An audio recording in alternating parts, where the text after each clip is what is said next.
Now more than ever, the illusion of division threatens our very existence. We all know the truth. More connects us than separates us. But in times of crisis, the wise build bridges, while the foolish build barriers. We must find a way to look after one another as if we were a single tribe. I'm Chris Spivey, And I'm Eddie Webb. and today we're here to talk about Black Panther from 2018 on Genreless.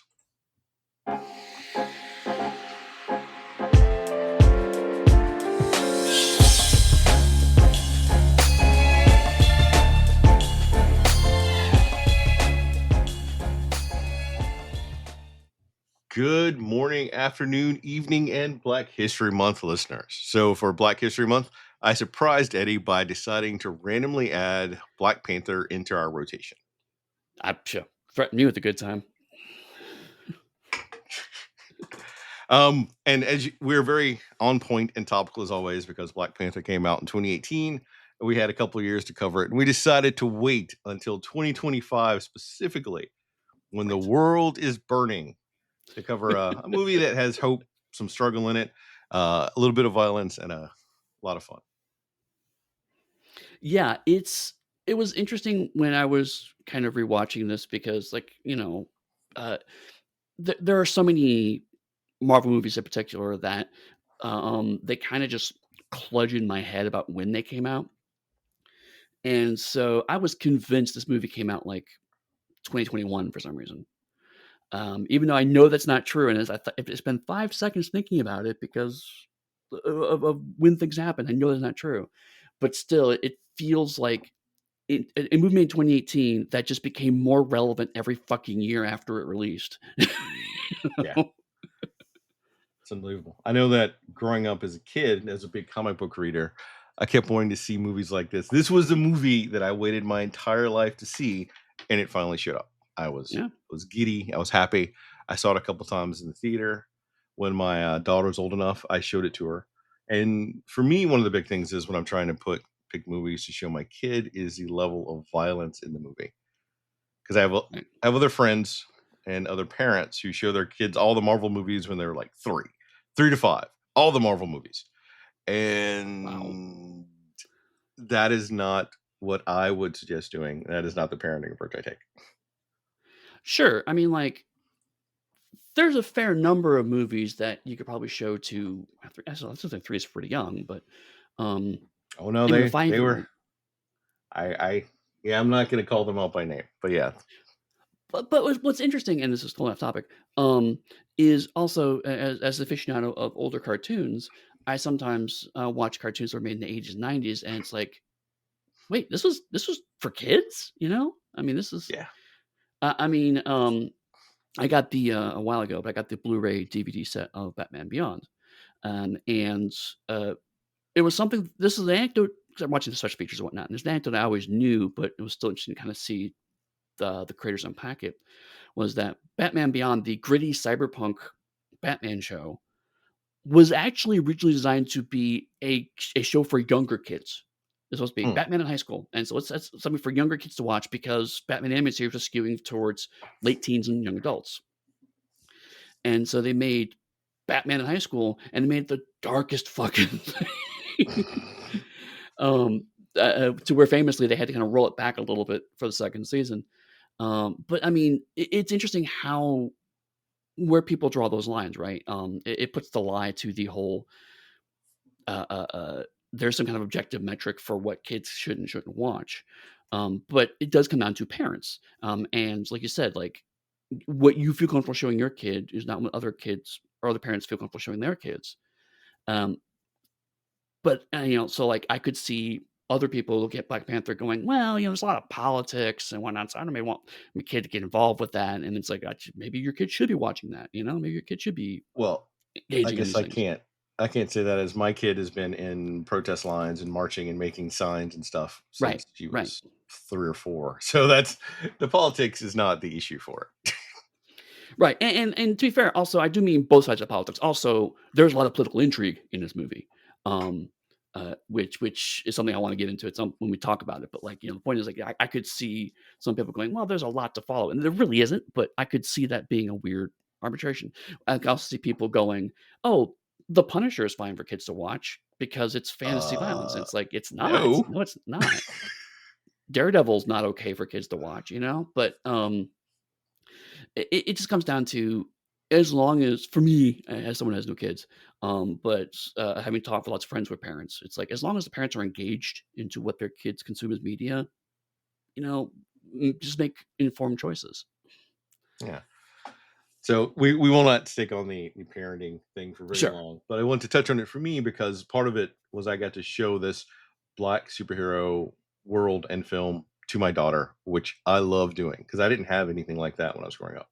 It was Yeah. constant like the reinforcing of white superheroes, typically stereotypically white hetero cis male superhero doing this or that, and then getting to see this revolutionary, blowing the world away. And then to have this movie also make, what was it, like over $1 billion and be one of the most successful movies for the year it came out. And still, Mhm. I think one of the top 10 Marvel movies. It's hard to say now when they dropped both Infinity War and Endgame. Like those probably changed, those changed the board somewhat. Right. Right. But certainly I don't think there's very few movies post Endgame that have probably done this well. No.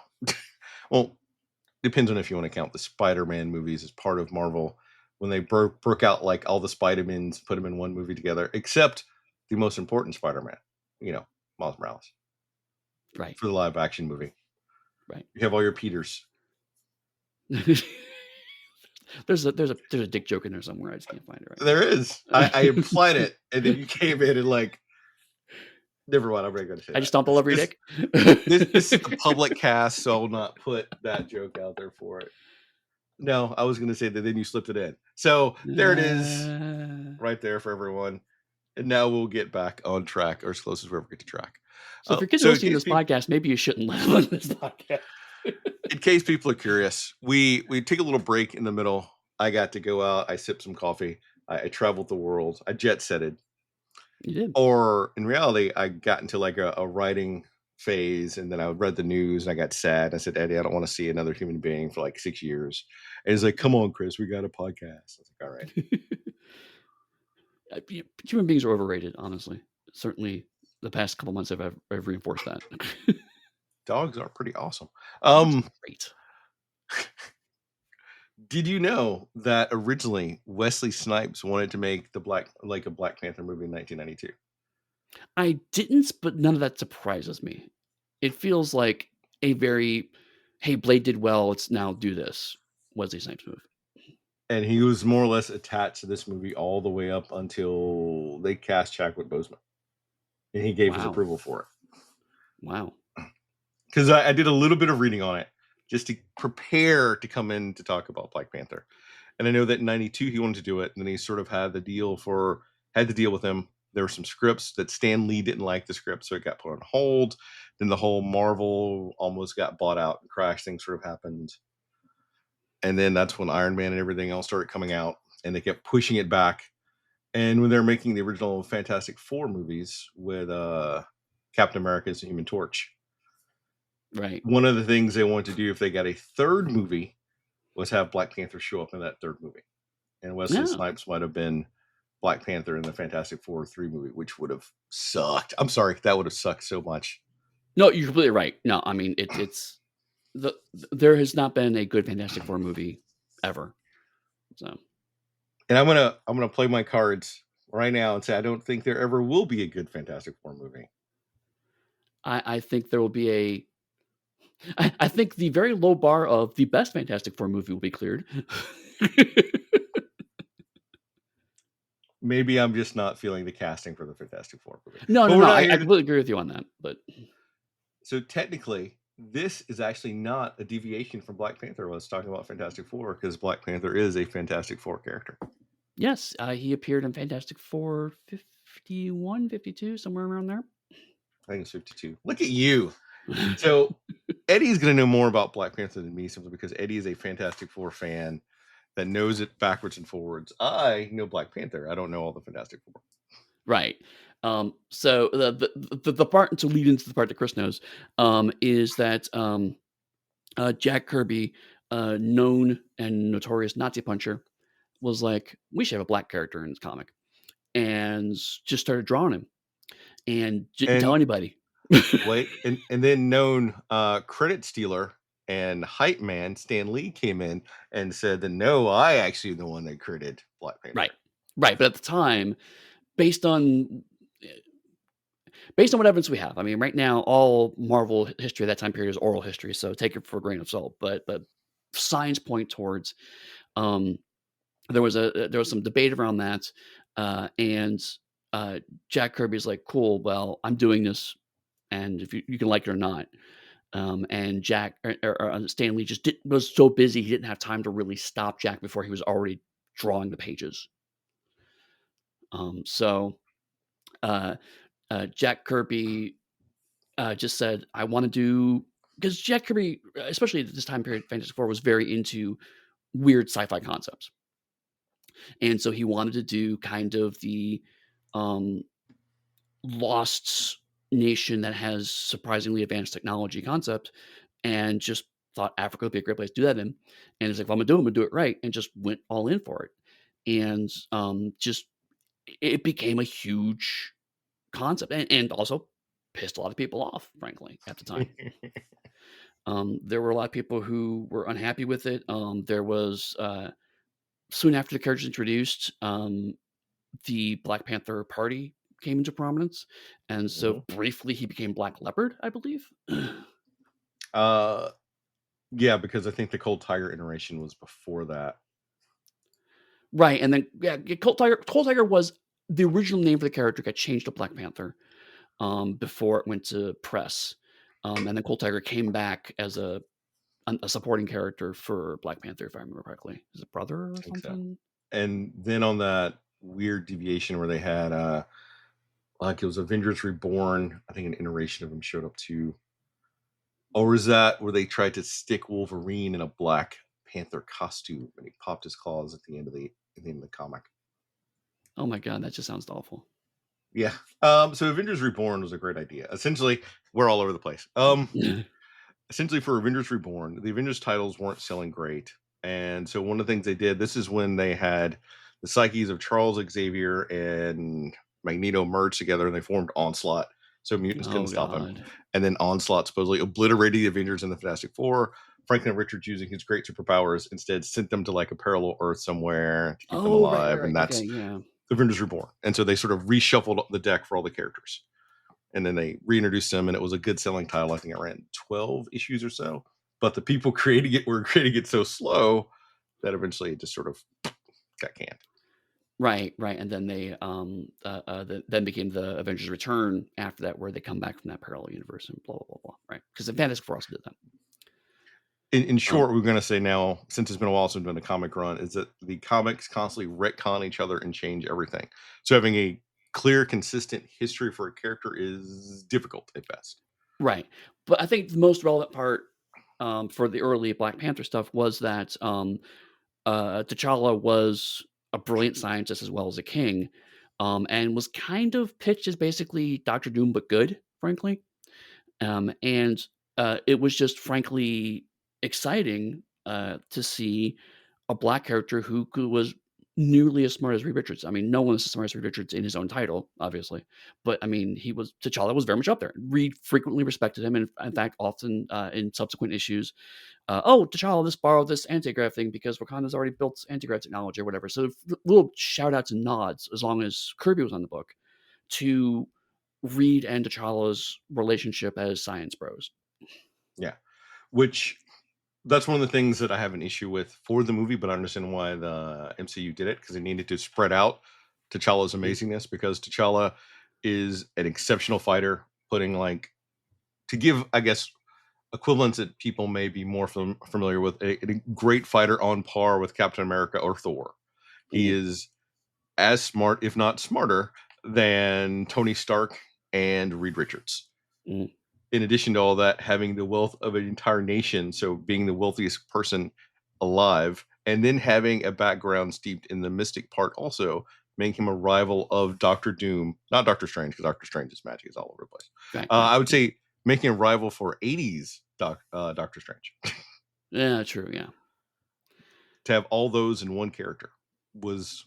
too much for them to deal with. And part of the issue was, as you were even talking about how Kirby constantly gave nods to him, the character eventually sort of hit a slump, and that's when Christopher Priest came back in and brought all that awesomeness and additional stuff back, and why the character rose to prominence again. So really, from the first prominent black superhero in comics in the 60s, had a good arc. Even I want to say up to the 70s, that's when you had people like William Graham, who was one of the Mhm. first black people to really get in there and work on it and revolutionize that character along with Luke Cage. And then it hit a slump around the 80s Yep. and then some of the 90s, where people constantly undercut T'Challa and took away everything that was great about T'Challa. So it was underutilized. And then Christopher Priest came in and made an incredible run. Christopher Priest even introduced the Dora Milaje, things like Mhm. that was all incorporated in the character.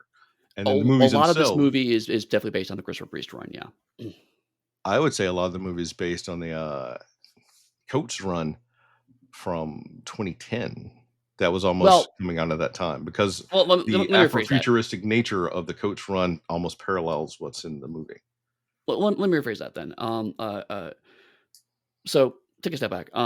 Jack Kirby did do a solo Black Panther comic book for a while when he came back to Marvel in the 70s. I'm gonna be put my cards on the table. It is not good, but it is fucking weird. It is straight up bizarre, right?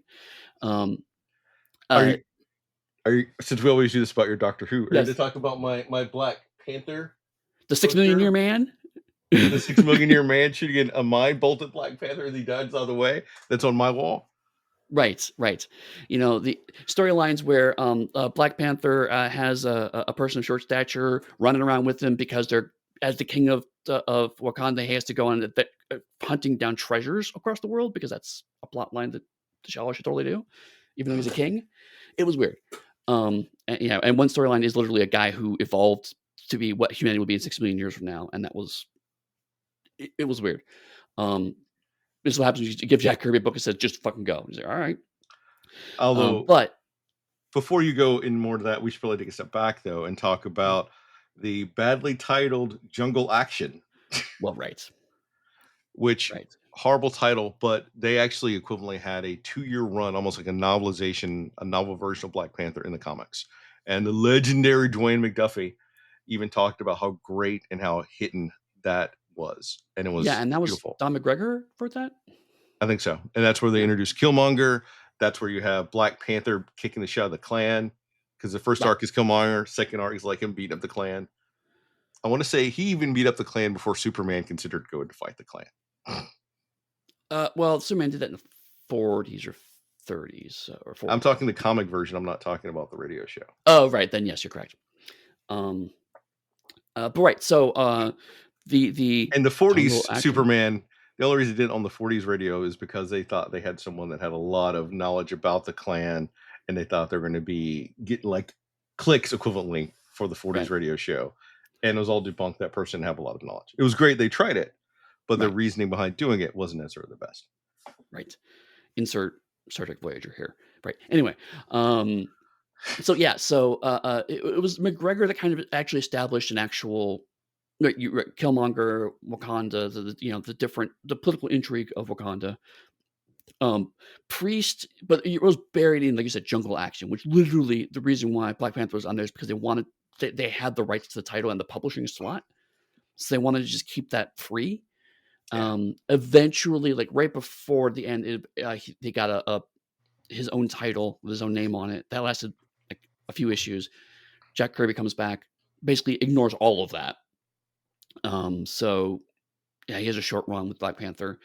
But you're right. So when Priest comes in, what Priest does is he really takes all those pieces and says, "No, this all totally makes sense." It's like, "Really, Priest?" He's like, "Yeah, give me 50 issues."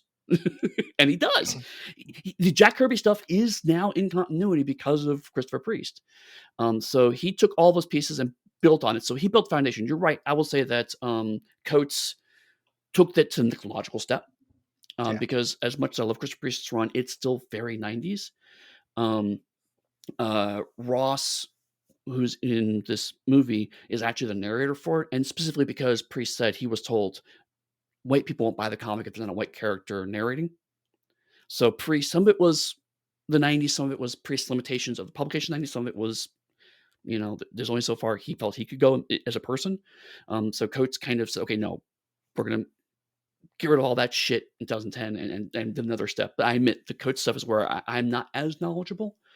Um, uh, but certainly the 2018 movie is based on we'll call it the priest coats vision, collective vision of Wakanda and Black Panther.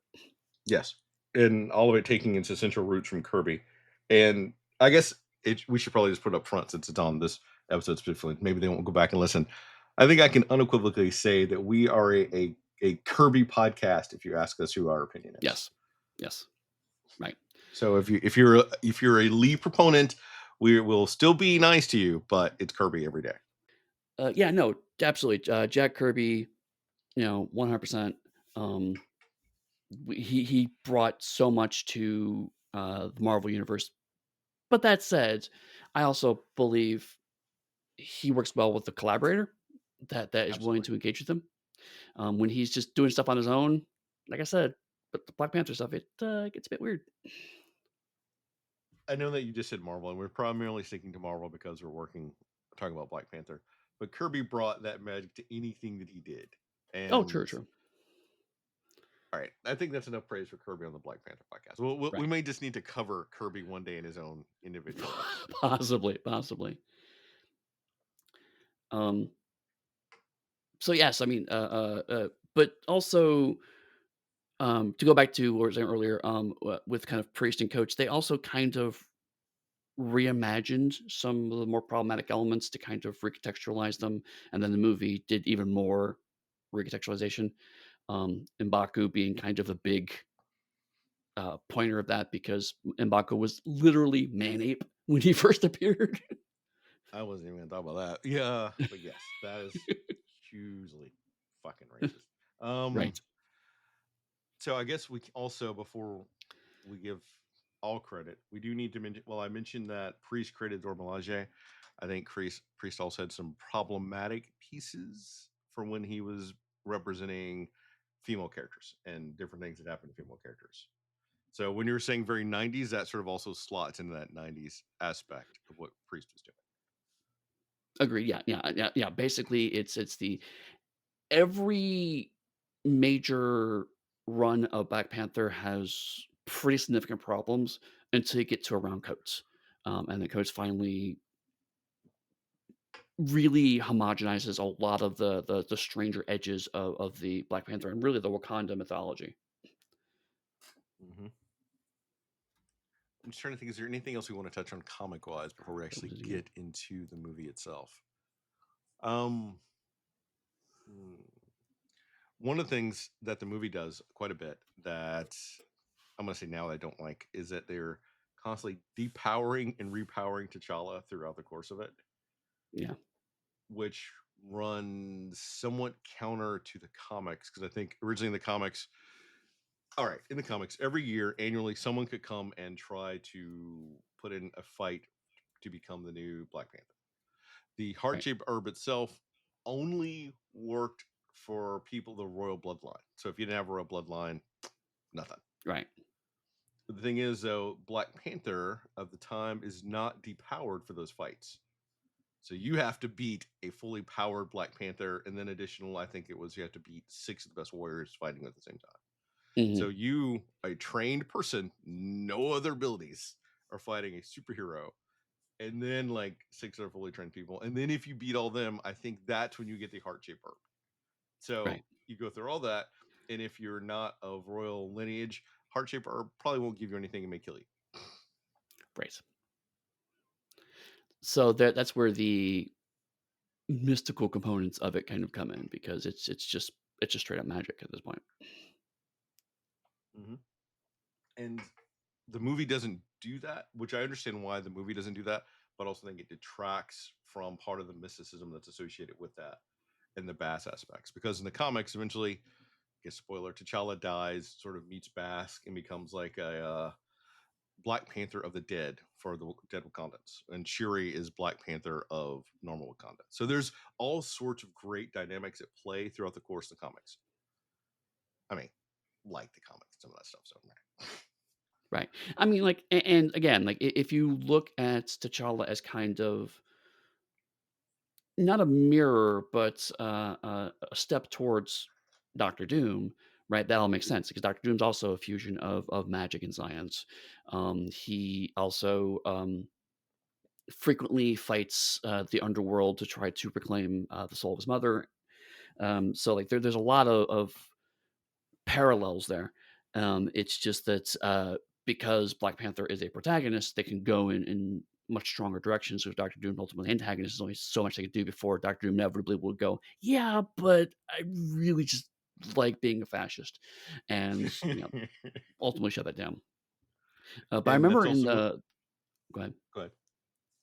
Oh, I was just gonna say, like in the Priest run, one thing I actually liked was the fact is that he actually uh, uh, really for the first time in the comics engaged what it means to be a king, and the fact that he spends so much time in the U.S. even though he's a king, that it becomes like a pretty significant plot point. And I'm glad to see that those political threads have been picked up by later creators and also by the movie. Yeah, because one of the big parts that they keep doing in the comics is that people keep trying to usurp the throne all the time, and he has to constantly keep going back to defend it, which Mhm. is a nice touch because you don't really see that so much with Namor and when he's Right, off running around the Avengers. And it's also one of the nice dynamics is that Black Panther is frequently in opposition against Namor and Doctor Doom, both yes, who are rulers of their own people and countries. right. And actually, that's a pretty good spectrum because T'Challa has always been a hero. Namor has very much bounced between the two extremes, and Doctor Doom has always been the villain. So you have kind of three very rough templates, but also they're coming at it from very different perspectives and also their own political and personal aspirations. Like Doctor Doom is in charge of Latveria, but I mean that's just because that's where he has to be in charge of, right? It's Doctor Doomland functionally. Whereas Namor is kind of king of a civilization that's kind of dead sometimes and sometimes isn't. So occasionally declares war on the surface world, occasionally goes in isolation. So like their policies are all over the map. So Namor himself is kind of all over the map. Wakanda's always been pretty consistent. They are an isolationist culture. Um, and T'Challa's conflict between wanting to drag Wakanda into the wider world and then sometimes getting pissed off at the wider world and wanting to go away from the wider world. And Wakanda's society's inability or reluctance to adapt to that is actually a big piece of that. And again, I'm glad to see that the movie captured, frankly, a pretty complex bit of geopolitical dynamics in a relatively short space. Yeah. And before we move into the movie proper, I'm going to say that I am not as familiar with the new Black Panther stuff where I think they've attempted to deconstruct T'Challa and almost turn him into a villain, I think. Because I picked up read a couple issues of a new Avengers run, and it looks like he is hated by everyone and having to like go and reprove himself. That I am not as familiar with, so I can't speak to. I've seen it. What I've seen, I don't like as much, but Mhm. I like the fact that they're now, at least in the Avengers comic I read, they're trying to frame it as if he is so pragmatic that he's villainous in certain things. Yeah, He's willing to do what other people aren't willing to do, which is something I loved about the Planescape game from the '90s, where the most evil incarnation of the character is a pragmatic version. well, that's a hell of a gear shift there, but I see your point. And to be fair, we did see a fair bit of that when we covered the Ultimates, right? T'Challa as just I don't give a fuck. This is what Wakanda needs. This is what I, as the king, feel it needs. So he was not the asshole on the team, but certainly he was the almost emotionless pragmatic, except for when he was really roused, Yeah. which balanced everybody else having different flavors of idealism. And T'Challa was like, "But that's not how the real world works. Stop doing that." So I'm not going to spoil the ones I read. So I will not spoil it, but I did like something that he did that brought back an older character in the run. That's all I'm going to say. Fair enough. I'll have to share more. Uh, all right. So before we go in, last thing before we go into it, in the comics, T'Challa is equivalently strength wise on par with Captain America. People are looking for like an equivalent strength to give you that Mhm. aspect of it. Like that's the superpower range we're talking about for Black Panther.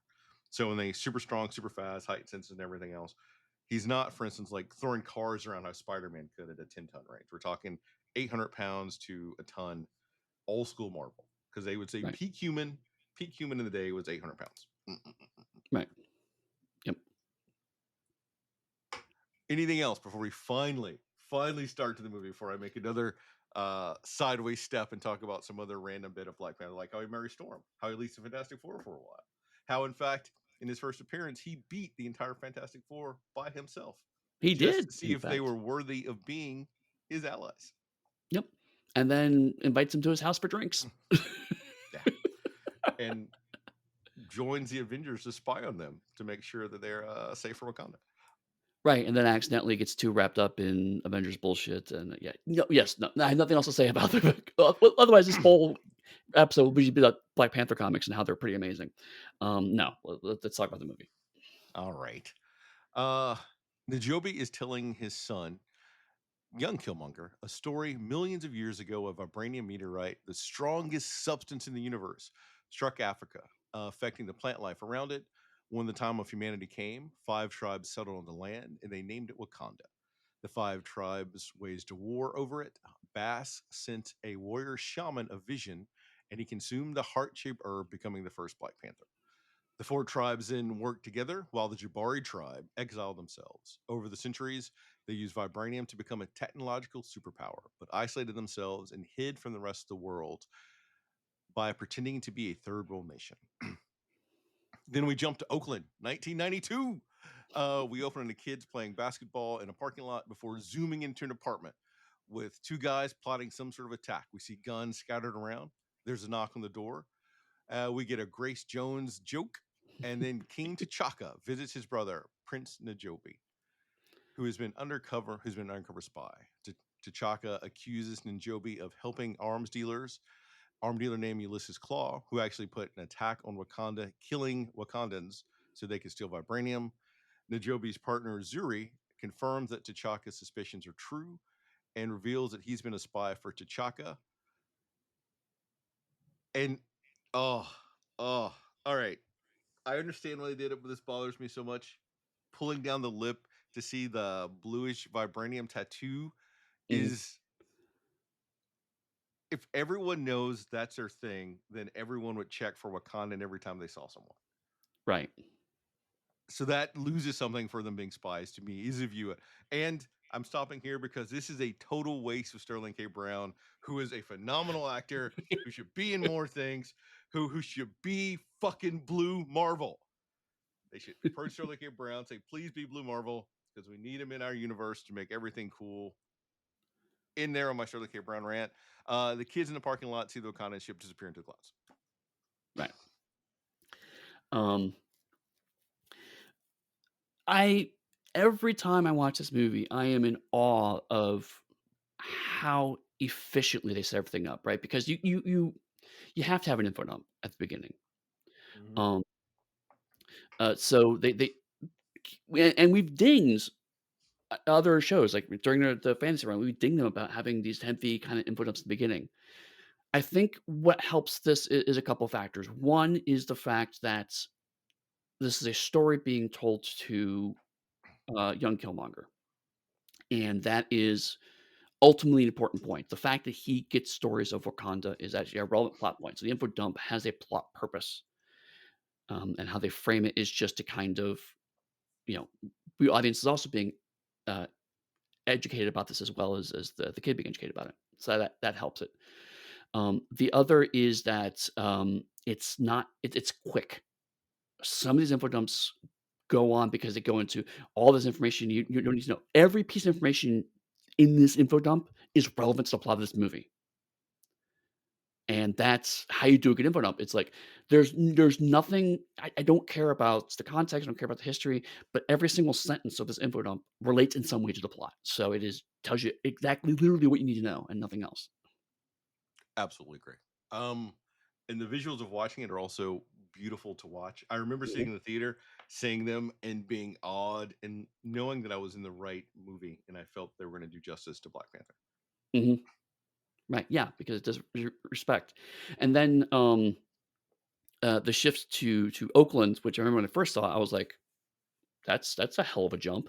But they do bring it back, and they immediately start addressing not only the politics of, the royal politics of, who's doing what and where, but also, directly addresses the dichotomy of the American Black experience and the African Black experience. And so, like, the every few minutes, it's like this movie is making it extremely clear what it's all about right up front. And since we went to Oakland, that reminded me of something I forgot to mention earlier when you're talking about how Black Panther, the character predated the Black Panther Party by about 3 months. Mhm. That's true, but it did not predate the symbol that they used or the previous party they were part of before they transitioned to the Black Panther Party.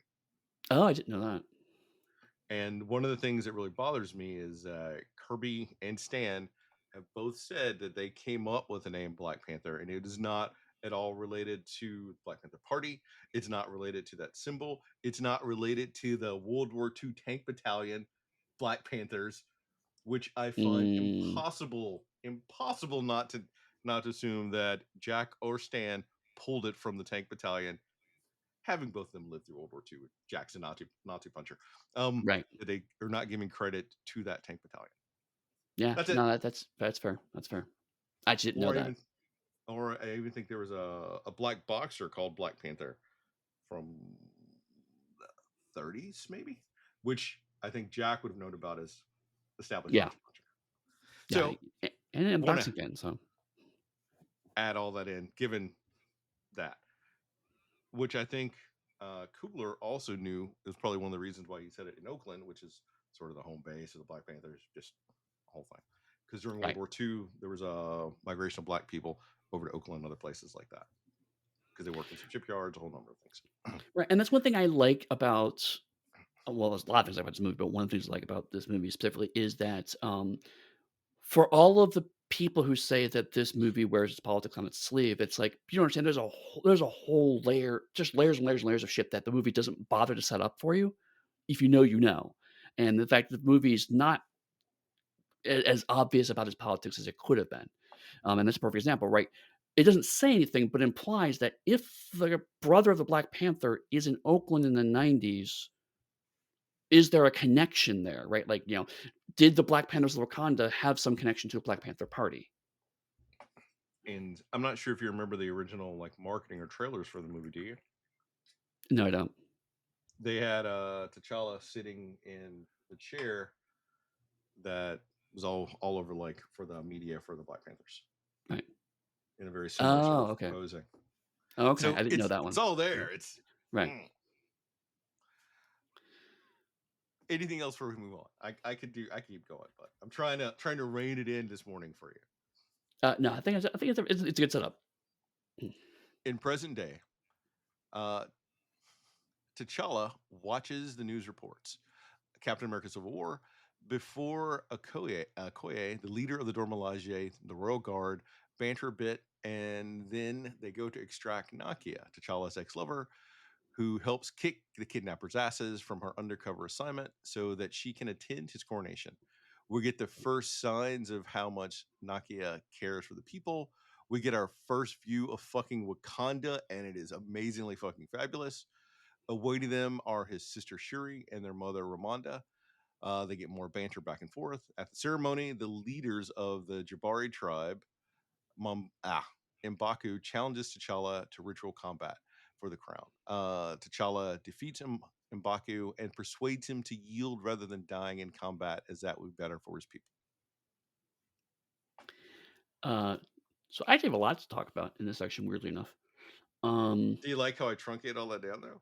yeah, you Originally, did, you it did. was super long, and I was like, ah. Because before you hit that, you hit the I think the relevant points of this. Um, I For get the first thing longtime I want. listeners, before Eddie really makes his point, is that I'm playing around with our structure because we constantly keep changing. And Eddie started using something recently for bullet points. It's like I don't want to use Right, bullet points again. I want to go shorter. And then I'm thinking of doing the exact opposite next week, just to fuck with Eddie and make it 6 pages. You're saying, I'm right, sorry. and with pictures and diagrams. Um, as Chris spews coffee all over his desk, I'll continue. Um, this is the part of the MCU where Felt like sometimes the movies were a little too interconnected, right? Like, this is a point where it passed a vague threshold of just nodding to each other and now being, if you didn't watch Civil War, there's chunks of this movie you actually don't understand. And so they just gloss over his father's death, which is a pretty big part of this movie because it was all kind of handled in Civil War. And so, like, that's one of the few complaints I have about this movie is that it's not completely standalone. You can't. I watched this for the first time, not having watched any of the other movies around it in a few years, and so in my head, I remembered all of the stuff about him and his father being in this movie, and it's not. It's in Civil War, and it kind of just like, oh yeah, and then the king of Wakanda died. So Interesting, because I think it hurts the movie a bit, frankly. that's interesting. Because one of the things they tried to do specifically was make this a standalone movie, which is why Right, they're adding in direct clips from that movie so you can see that happen. Because they didn't right. want it so connected to the other movies in case they had a new audience to come and see it from how some of the marketing went. So it's interesting Which that you think that it needs that extra bit for it. I think what is that? I think it was more to the point, like, it was particular they did do that, but also there's a scene later where they have to basically recap the plot of that movie again. Um, so I get what you're saying, but it's very clear that these were not things that were part of this movie, and so I'm complaining about the model at this point. But the around 2018 is where the MCU started moving from, "Oh, it'd be fun to have them reference each other, and they're all happening in the same world," to now we're in the, this is basically a very weirdly produced television show, you know? So I agree with you that unlike other movies around this time period, you can watch this and get everything you need, but from an emotional arc standpoint, it Okay. is a pretty big ball to drop. I can see where you're coming from. Although I think part of it for me is that, and this is going to be one of the complaints I have shortly, is that while it's not that emotional beat that dropped here because that the father's things don't happen in this movie Mm, are being conveyed by Chadwick's performance as T'Challa, which agreed. makes him a more bland character in his own movie, surrounded by more engaging characters, which I think detracts from it being a Black Panther movie versus being a Wakanda movie. Right, because ultimately T'Challa is, and I think we're on the same page here, is that T'Challa, the point of T'Challa in this movie is that he is still grieving, and that's why he acts the way he does throughout this movie, and that's why he's so flat for a good chunk of it, because he's still grieving. But if you haven't seen any of the Marvel movies, he just looks like he's a flat asshole. Because I know that you haven't read this note sheet yet, but I have a specific note about that in this note sheet. Unless I took it out, I Okay. think I left it in. But yeah, so I do feel that, and that's one of my complaints with the movie is that it's not a Black Panther movie; it's a Wakanda movie, Right, which isn't bad if it wasn't Chadwick's first official movie as Black Panther. right, and sadly, as we now know, his last. Yeah, So, because he unfortunately passed far too soon. yes, And so that bothers me for that movie. It bothered me when I watched it, and now in retrospect on this rewatch, it bothered me even more. right, Because then, if you think about it, that also makes this movie about grieving, and it makes the second Black Panther movie about grieving. right. It and again, like, there's nothing anyone could have predicted because, to be honest, but the second Black Panther movie is frankly about grieving about Chadwick Yes, because it was such a devastating loss to so many people who worked with him and were friends with him. So they leaned into it because that's the only way you can make that movie make it, sense. But you're and right. It becomes every single movie where Black Panther shows up, any Black Panther shows up, it's he's mourning a loss or she's mourning a loss. and I guess since we're here now, and I wasn't necessarily going to touch on is that I was part of the recast T'Challa because Chadwick Mhm. Boseman even said himself that the role is larger than me and it should be cast again. I agreed. So their decision to not recast T'Challa is not something I agree with. Right. Yes. Now, having dumped all over the MCU, I have some praise I want to give for this chunk. Is that from around it's a little earlier than here, but certainly around the after the first, uh, um, Avengers movie, after the second Avengers movie, actually, there's a steady uptick of everyone's a jokey asshole, in Marvel films, Yeah. and It's something this we've movie touched on. really damps down on that a lot. Um, and it's noticeable because the scene where, T'Challa and, Shuri are hanging out together is actually the biggest offender of let's inject humor here because humor needs to be in Marvel films now. And if it was throughout the whole film, you wouldn't notice that scene as much. But the fact is that this is one of the only scenes where that kind of joking feels so forced and hammered in. Whereas every other time it happens, and even then, it's not bad. Don't get me wrong. I mean, I think these two characters have great chemistry together, but it feels a little forced here because every other joke is just usually a one-liner or situational, and so it feels more organic as opposed to we have a certain laugh percentage that we have to hit now. Yeah. Um, since I didn't touch on it before, and I think she showed up in this piece, the incredible Angela Bassett is Yes. astounding in Oh this God. movie. Yes. I want to Yes. give all the kudos to her because she is. Um, I love her hair too. so I think the first movie I ever saw Angela Bassett in was actually Strange Days, and she was also phenomenal there. And then I've sort of gone and I've gone caught back on her career and always makes fantastic roles. Hmm. That was my entire little bit. Uh, Other thing I noticed, I noticed it the first time this time around is when they're flying into Wakanda. Um, there are black bars at the top and bottom of the film all the way up to this point, and as soon as they come into Wakanda, the movie actually literally expands. The top and bottom expand out as soon as they get to Wakanda, so Wakanda's even bigger. The Wakanda was so powerful, it literally changed the shape of the movie, and that's a small little nod, and then the movie stays in that format for the whole rest of the movie, but I love that little touch of, like, when you get to Wakanda, we have to make it bigger. And so it's like the little things to make it really emphasize how amazing Wakanda is so good. I didn't visually notice it, but I think I felt it too. Wow, that's a good touch. No, that's awesome. Mhm, Um, one of the other things, the movie also was nominated, I want to say, for 9 Academy Awards and won 3 in the end. So mhm, it is the Marvel movie that set the precedent. Like it was the first, possibly only Marvel movie that got all those nominations. Incredible. mhm. Mm. Yep. Anything else for a move on? Um, M'Baku is great, but he's not great here, so I'll save that for later. Okay. Da-da-da-da. In London, Eric Stevens, aka Killmonger, is taunting a museum curator about the true history of the items they had in their museum that were all stolen, and he's about to do it himself. And he makes a joke about not paying attention to what she puts in her body before she passes out.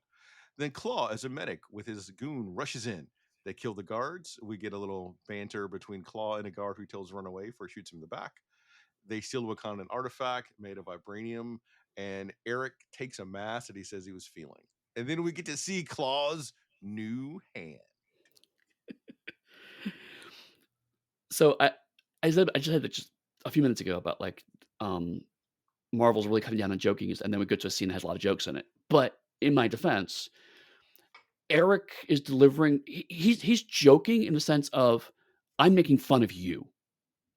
We're getting a sense of his weaponizing his superior knowledge, which is gonna be a trend we see throughout. So he's joking, but we're also getting character build from that. And then Claw is knuckin' futz, right? And you start to realize this man is gone. Yeah. Well, come on, Claw worked with Ultron, and so that's why he Right. lost his. No, but for Eric, I'm feeling Eric because as someone that goes to a lot of museums, I have museum curators constantly give. I have museum curators give me shit. I have guards. These security guards frequently go to the areas where I'm in, and if you look, Mhm. there's security guards room with Eric. She Yep. comes up and she starts talking to him, then she talks down to him a little bit, and I've Yep. had that happens to me. And as someone with a decent knowledge of history, um, it is insulting. And Yeah. I'm not saying I want to poison someone's coffee, but it would be nice to just kind of put them in their place more than just verbally sometimes. Right, and that's, uh, I'm sure we'll talk about this more when we get there, but kind of starting here is that one of the reasons why I love Killmonger is that um, he's like 98% right. You know, there's a lot. There's a lot of a lot of the lines he gives, a lot of things he does. It's like a lot of villains, if they're written well, are I could be him on a bad day. Eric Stevens is that's me most of the time. It's like I just don't have the resources sometimes, you know? And near the ends, it starts to fall apart on him. But like even right here, it's like he's like, no, I know my culture better than you. This is something, how do you yeah, there's that line of like, how do you think you people got this in the first place? Mhm. And it's like that's a valid point. I'm just reappropriating it. And the thing is, if you're a writer or creative and you're making villains, most villains don't see themselves as villains. Yeah, They're people that have a cause, and they think their cause is either just for vengeance, it could be just for whatever reason, but they believe in that cause and don't see them as themselves as the bad guy. Like for most of this movie, Eric sees Wakandans as the villain because they killed his father and took his family away from him. And he right, spent his life trying to be able to get back at them. right. Honestly, and you mentioned before this is kind of a Wakanda film in a lot of ways. I mean, there's maybe you may need to film like a couple more scenes, but I feel like you can re-edit this film to be about Eric. Eric is the central character, and it would be very easy to make him central character and make this a tragic film about a hero who's cut down by a xenophobic culture that wouldn't help its people, Yeah. and It's that's what makes a movie so powerful. it does because it starts with Eric, and then the movie itself essentially ends with Eric, and Yep, then there's an epilogue that has yep, Black Panther. right. Um, Anything else about Claw or Eric or the museum piece? Uh, nope. We can move on. I really wanted him to turn purple this whole movie, Eddie. I know, I More know. beautiful shots of Wakanda before focusing on the royal ceremony. They strip T'Challa of the Black Panther powers and invite anyone who wanted to challenge him to be the king to come forward for ritual combat. The merchant tribe doesn't challenge. The water tribe doesn't challenge. The river tribe doesn't challenge. The mining tribe doesn't challenge. Shuri cracks a joke. Mm, Then we get the Jabari tribe's challenge for leadership, intense fight scene. T'Challa forces M'Baku to surrender. I think I put that there twice. yep, And force him to surrender rather than kill him. And we get much rejoicing. The next step of the ceremony has T'Challa being buried to enter the ancestral plane, and he relives memories of his father, more Captain America Civil War bits, before arriving there. He rises out of the earth in the best dashiki ever, with a purple sky and a huge tree that's filled with Black Panthers, all the former rulers of Wakanda in a spirit form. His father emerges, the pair embrace. T'Chaka breaks the hard realities of being a king. It's hard for a good man to be a king. so all of this I love, and it's funny we're watching this after all the fantasy stuff because rewatching this movie now, it's like I kind of want a Wakanda Game of Thrones style political intrigue show Yeah, hands down. because, like, to be blunt, there are only really the only tribe that matters in this movie are the tribe of the protectors. I forget which ones they were. I think it's the river The tribe. Jabari and the The Jabari and the other ones. The Jabari, because the Jabari, and then there's the security tribe. Um, but the point is, like, there are other tribes that are mentioned that are really only relevant in this scene to say, "Nah, we ain't gonna challenge for king." And so, like, I would love to see like a whole season of the intrigues of this ultra advanced society and how they manipulate and machinate against each other. We see slivers of it in this and a couple more scenes later, and it's just like, oh, I want a whole season of just that. I would like that because if they did that, then they could actually get into the cults that are also there's like the Panther cult, and there's a different Hmm. cults for some of the different. Um, for the Black Panthers, there's Bass, who's a god, but for some of the other ones, Marvel has these. They're not gods. They're equivalent like animal spirits or something another. That if there's people that believe in them enough, if they come back, they can then like absorb their life force and hence their powers. Oh, right, because Whole Spider Man was briefly one of those, right? yes. And so there's all those different cults scattered throughout Wakanda. So that would also add to it because then you have like political, then you have like the religious bit. And Yep. there were so many great things they could do if they wanted to make a Wakanda series, Right. Yeah. I agree. which I don't think we'll get now. Um, and then the symbolism of literally burying your king and having him come back from the dead. Because after you take the herb, you get buried, and then you visit the afterlife before you come back. That just plays with so many different resurrection myths, God King myths, and whatnot. So it's one of the reasons why Wakanda feels so real is that it has a foot in not only actual history and culture, but also it touches on mythological structures that we all recognize. And so it's like, of course, this challenge exists. Of course, this structure exists. Of course, this ritual exists because we recognize echoes of that in a lot of other cultures and societies. So it kind of feels like it came from a real place because frankly, it is a real place. But I mean, it feels so grounded, and it's frankly not because of all the comics. The comics had some bits and pieces of this, but the movie is the one that really gives it all a unified visual look and how kind of stitch those pieces together. The coach thing does a lot of heavy lifting towards it too, but the movie I think finally makes it feel lived in a way that the comics never quite accomplished. Well, it goes back to things that we always talk about is that it's the visual medium of movies and television have more have more strength than some of the more like literary pieces do Yeah. because they're easier for people to access and they also give them more stimulus and they're easier to digest than what those are. And so that's what Mm, people sort of imprint with. And seeing it in the movie, it did that. So they took the material, they visualized it for people, and then it established pretty much where Black Panther would look like going forward for a long time. mhm, yeah, All right, you didn't want to talk about M'Baku yet, but I'm going to take a step back and say that was a super intense fight scene it that was was. gritty and it hurt. Like it's so PG-13, and I think it's PG-13 because they remove the blood from Yeah, okay. almost all the death scenes. They stab him and you see it go into him, and it was a nice thing to actually see the fight and how it didn't quite remind me of Captain America: Winter Soldier Right. from how it was. Like that was a better visual fight from how it was depicted, but this fight felt more real. Yes, and that's actually one of the things I like about this scene is that, it's so ritualized that sure, it can make a joke about the ritual, and you get that kind of laughter of the, "I'm uncomfortable because you're disrupting a ritual, but also this is kinda boring, and yeah, we're just gonna go through this and then go home." And then M'Baku makes this a real fucking fight just out of nowhere. And you're right. Even the cool superhero fighting we saw beforehand, this is not that. This is just two dudes having a fucking scrap. So you're right. And The choreography is great. in seeing the two of them fight how they are, that makes me wonder then, does the heart shaped herb, if ingested, sort of set you at a certain, does it like set you at the 800 pounds, or does it amplify what you already have? For instance, if M'Baku took the heart shaped herb, would he be stronger as Black Panther than T'Challa? Yeah, that's Because a good point. T'Challa is sort of an even balance of a character, like brilliant, strong, everything else. M'Baku seems to be very much strength. Right.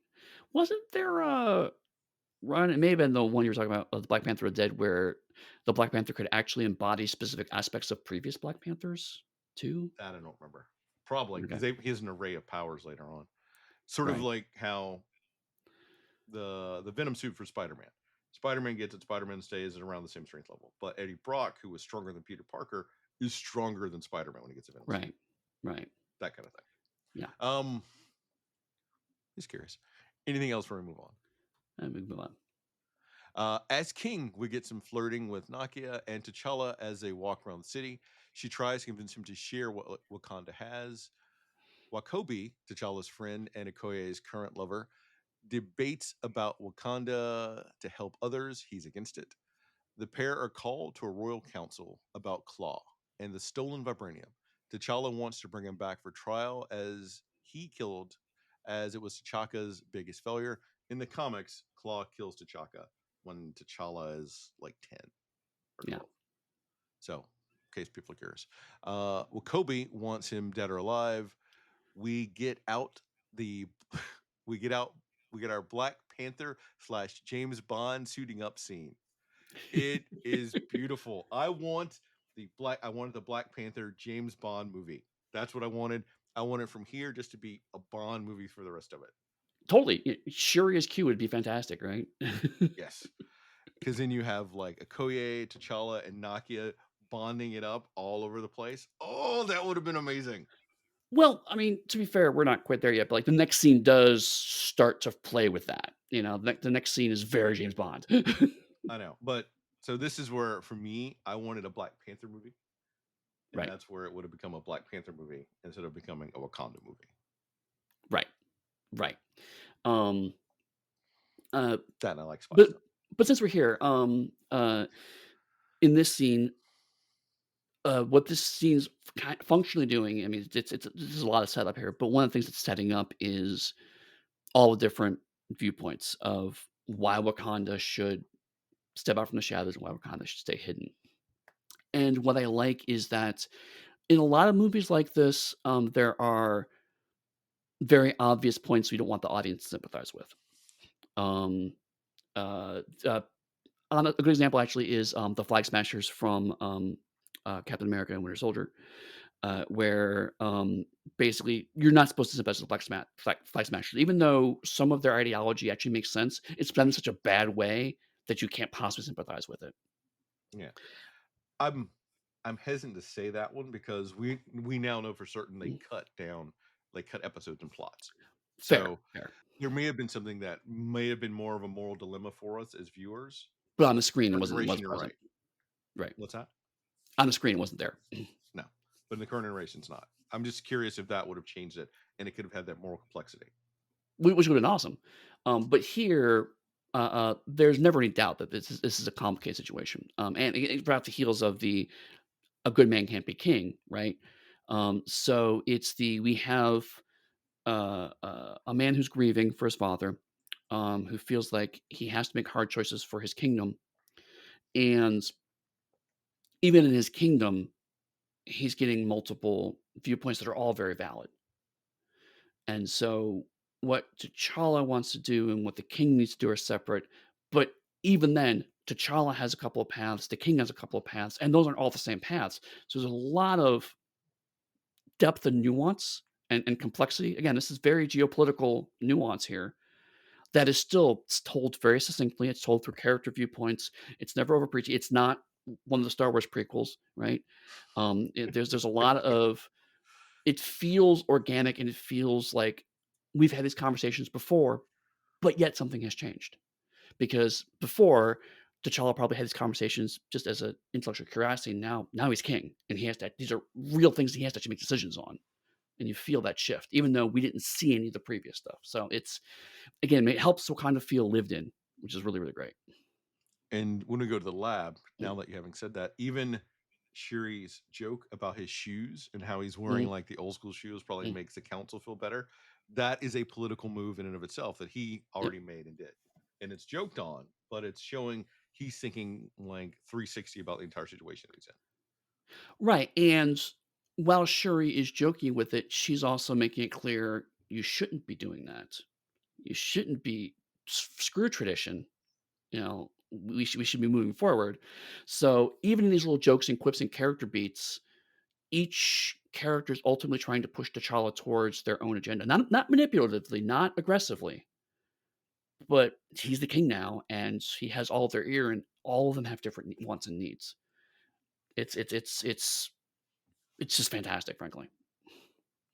And so in the lab is one of the scenes where I have to put my comic T'Challa aside to Oh accept no, the MCU T'Challa because essentially they've given like the super genius level status of Black Panther to Shuri here, so Shuri right? can Yes, become the Q versus T'Challa being able to do it all himself. We right, get that he's still smart and he can do some of it, but he's not on par with where she is, constantly evolving technology. right. Which part of me is a little irritated, but then the other part of me understands because it's a different sort of media, so you have to expand it for the full characters. I will say that T'Challa in the comics is both scientifically smart and politically smart, and it looks like they've given Shuri this scientific part, but she is politically naive. Whereas T'Challa, even though he is young and he is a new king, like you said with the note with the shoes, he's already politically savvy. And so, uh, uh, as a he's emotionally intelligent, where Shuri is intellectually intelligent. So I think that's where the divide happens. But again, one of the problems with this film is that because it's the character's grieving, that emotional intelligence doesn't really come into play for the plot of the movie. So it's muted, but there are certain scenes where you really see it come to the fore, and that's one of them. But again, they're all kind of small little notes. You don't see him genuinely straight up manipulate very many people or And, emotionally encourage them. and so when we touching back on how important visual media is in the stories it's telling, that then underplays how incredible T'Challa is for your casual viewer. Right, Um, but I liked it. It's funny, and we get good brother sister bonding. right. T'Challa, Okoye, and Nakia. Did I move my own screen? I moved my own screen. Can you believe that? T'Challa, Okoye, and Nakia travel to Busan in South Korea. We get hints of Nakia's past missions. I want to go to that club because it looks fucking awesome. And she Mhm. instantly spots the CIA agents. And then we get Everett Ross, who is planning to buy the artifact. We get a little Stan Lee cameo. We learn that T'Challa and Ross had made a deal to keep the Black Panther identity undercover. Then Bilbo Baggins and Gollum hang out for a minute. They talk about a SoundCloud. A spear fight ensues. Claw attempts to escape. We get a great car chase scene, but Claw is caught by T'Challa, who is reluctant but releases him to Ross's custody and doesn't kill him in front of a bunch of crowded people. Claw tells Agent Ross that Wakanda is not a third world nation at all, but a technological superpower.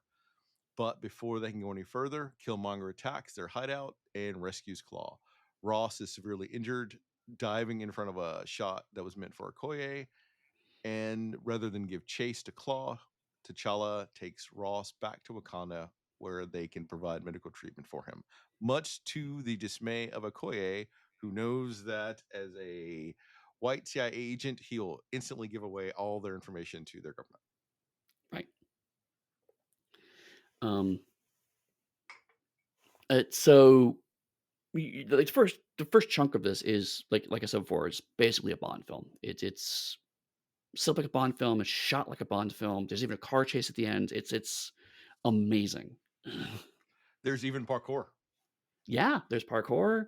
Um, that there's people talking into their sleeves. You know, it's the whole nine yards. Um, Also, usually I'm pretty bad about noticing scripted versus improv lines in movies, but I'm almost positive that SoundCloud Exchange was probably improv on the day. I don't feel like that was written.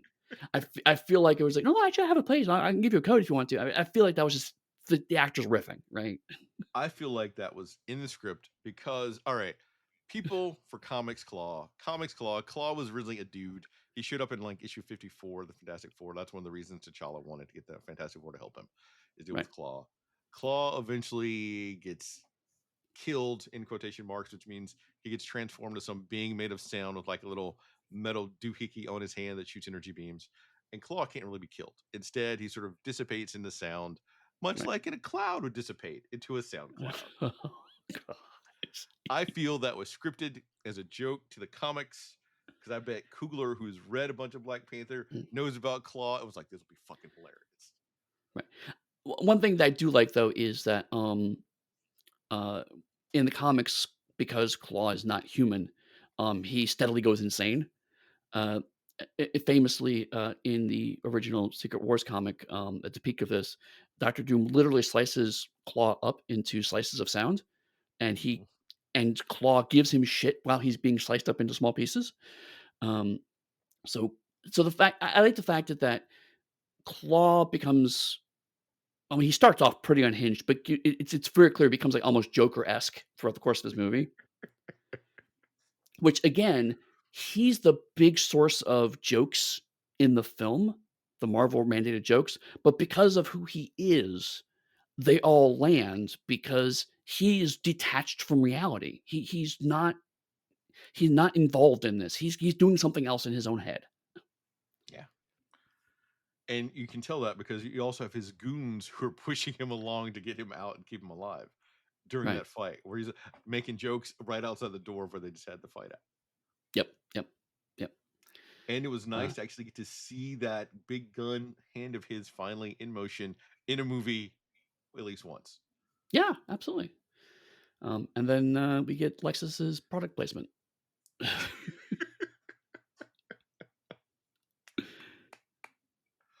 Uh, and on the flight back, we get a great scene between the three of them, like T'Challa, who is doing what a good person would do, is taking Ross back to be healed because Ross essentially is going to die for trying to save one of his people. Right. So there's that, what a good person would do. A king probably would not do that because he doesn't Right. want to expose all this technology to people. So you get that interplay right there with the character if you're thinking about it. Oh, and that actually reminds me of something I was mentioning earlier. The other thing I love about this movie is um, they have advanced technology, but the advanced technology is not based on assumptions of how Western civilization advanced technology. So all the operating systems and how technology evolves comes from a completely different place, but it all still makes sense. So like the beads, right? Um, the beads do basically everything. You know, they're you just roll them on the ground, they can sense people, you put them in someone's spine, it heals them and whatnot, but it's so ubiquitous to think, "Oh, yeah, just give me a bead. Boom, I'll do this." Um, they've incorporated the beads into so much of their clothing and their culture and their use of technology, that it all feels like, okay, this is basically their smartphone. You know, this is Yeah. their central chunk of technology, everything built off of. So it doesn't feel alien. It doesn't feel like it's from nowhere. It feels like, oh, humans still built this. They just came from a different set of assumptions than the Western world did. And I really love that because it feel again, I keep saying this, but it feels very real. It feels like this is an actual technology that exists. It doesn't feel like it's just something else that came from nowhere. Well, we're on technology piece then. Mm. Since I know whoever's listening to this probably does not have this thought, but for all the people that are complaining about how can Sam Wilson, Captain America, fight the Red Hulk, he has a vibranium provided suit with a shield that has part of vibranium in it, and they have he could easily take and withstand hits from the Hulk. T'Challa has fought the Hulk and withstood them with his vibranium suit. T'Challa has withstood hits from like people far stronger than the Hulk. And Mhm. I'm frustrated when I'm reading stuff that people are complaining about Sam in that suit, and no one complains about Iron Man and his suit taking hits like that. Right, That's it. right. Full rant. Over. Not going to go anymore on it. Just Although, I Wakanda mean, technology. speaking of the suit, though, I mean, that's another thing I liked is that they established in an earlier scene about storing kinetic energy. And so the visual of the purple solar showing up in the suit is a fantastic way of communicating information to the audience that doesn't involve another goddamn floating UI in front of a face, you know? Oh, I love it. Uh, while Shuri heals Ross, T'Challa confronts Zuri about Njobu. Zuri then explains that back in the 90s, Njobu was planning to give Wakanda technology to the people of African descent across the globe so they could overthrow their oppressors. He helped Claw steal vibranium as T'Chaka arrests Njobu. Njobu attacked Zuri, leaving T'Chaka no choice but to kill him. He ordered Zuri to lie about what happened and to say that Njobu had simply disappeared.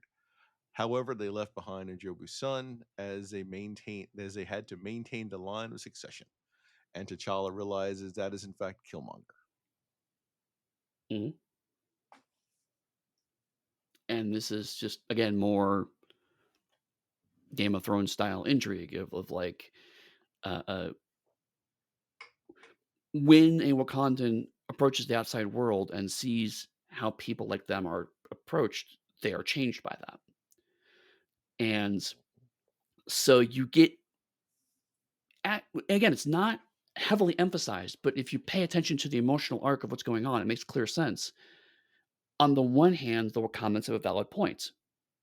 If we reveal ourselves, people will try to steal what's ours. They already have. They will keep trying to do that. We need to protect ourselves. But by protecting ourselves, we are blinding ourselves to what's happening in the rest of the world and what's happening to people like us, the people we should be protecting. So it's a very complex moral argument that is, despite what people have been saying about this movie, is not hit over the head. Each character presents their own take on that, and because of this dilemma, up till now, it's like, well, it could be argued as, well, it's an American problem, that's a European problem, whatever. Now it's like, no, it's now a Wakandan problem because Eric is Wakandan, and he brings a very valid point about, if we agree that the royal line has power, both political and magical power, then we cannot ignore him because he is a Wakandan of royal descent. Yeah. Oh, Mm, good stuff. Good stuff. Uh, Killmonger kills Claw and takes his body to Wakanda. Bring it before the tribal elders. He reveals his identity as T'Challa's cousin and puts forth his claim to the throne. Killmonger challenges T'Challa to ritual combat. Stripped again of his powers. Killmonger defeats T'Challa. He kills Zuri and hurls T'Challa off a waterfall. He ingests a heart-shaped herb to gain the powers of the Black Panther, and then orders the rest of the herbs to be incinerated. Nakia manages to extract one last herb before they're all burned. Killmonger is supported by Wakabi and his army, and they prepare to distribute shipments of Wakandan weapons around the world. right. This Michael is B. Jordan is magnetic. Oh, oh god, he is. He is. And in a lesser caliber of actors, Wakabi going from isolationist to extremist would be very hard to sell. But because of the writing of the script and the actors playing those characters, it is completely believable. You almost see Wakabi get talked around by Killmonger's pure charisma. well, that and we know that Wakabi wanted Claw, and T'Challa didn't get Claw. T'Chaka couldn't get Claw. Sure. Killmonger shows up with Claw's body. It's like, I already did the work. Right, right. But if you look at that for half a second, if you actually think that through, it's like, how do I know this guy didn't just kill him as a setup to get here?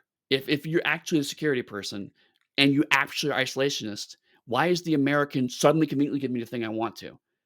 Which is actually what's going on, right? But it's also the first question I would ask if I was a hyper paranoid, xenophobic security guard. But we've already established that the death of his family has overwhelmed that part of him. He's Right, more inclined to believe. And then right, we also have Ross, who gives us like a video game slash Curse Point blank bio of who Killmonger is. Works for right. the CIA. This is his training. This is what he does. He's highly skilled. It's like, tuk, tuk, tuk, tuk, tuk, tuk. Here's his stat block.